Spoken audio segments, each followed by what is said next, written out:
Hello বন্ধুরা, নতুন দিন আবার নতুন দুপুরের খাবার নিয়ে চলে এসেছি। কি খাচ্ছি দেখো। গরম ভাত নিয়ে নিয়েছি।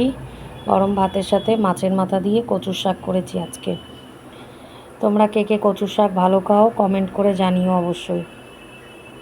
আমি মাছের মাথা দিয়ে করেছি, তার মধ্যে আমি একটু গন্ধরাজ লেবুটা চিপে নেব। তোমরা সবাই জানো যে আমি একটু লেবু দিয়ে খেতে ভালোবাসি।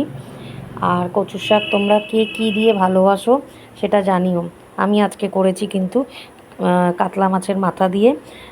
তোমরা কি ইলিশ মাছের মাথা দিয়ে, না চিংড়ি মাছ দিয়ে, না নারকেল ছোলা দিয়ে, কে কী রকমভাবে ভালোবাসো কমেন্ট করে অবশ্যই কিন্তু জানিও। আমার তো সব রকম দিয়েই ভালো লাগে। হ্যাঁ, মানে কচুর শাকটা ভীষণ ভীষণ প্রিয়। নিরামিষ হলেও ছোলা নারকেল দিয়েও ভালো লাগে, আবার আমিষ দিয়েও ভালো লাগে। যে কোনো মাছ বা চিংড়ি মাছ মাথা দিয়ে ভালো লাগে। আর করে নিয়েছি গঙ্গার বেলে মাছ। তোমরা কে কে খাও বেলে মাছ কমেন্ট করে জানিও। আমি এটা আলু দিয়ে ঝাল করেছি।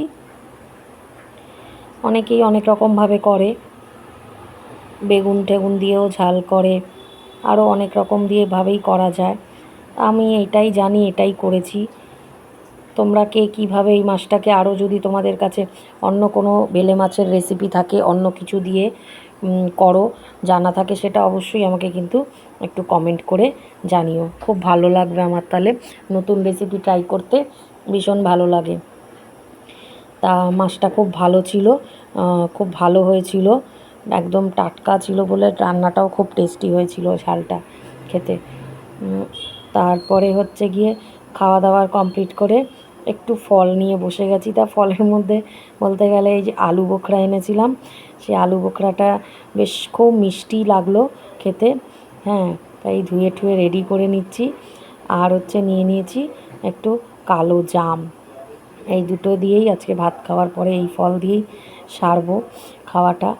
তা খুব আলু বোখরাটা ভীষণ মিষ্টি ছিল, টক মিষ্টি, টকের ভাগটা কম কিন্তু মিষ্টির ভাগটা বেশি। আর একটু পাকলে আরও ভালো হয়। তা ভিডিওটা যদি ভালো লাগে অবশ্যই লাইক করো, শেয়ার করো, কমেন্ট করো। সবাই খুব ভালো থেকো, সুস্থ থেকো। Thank you.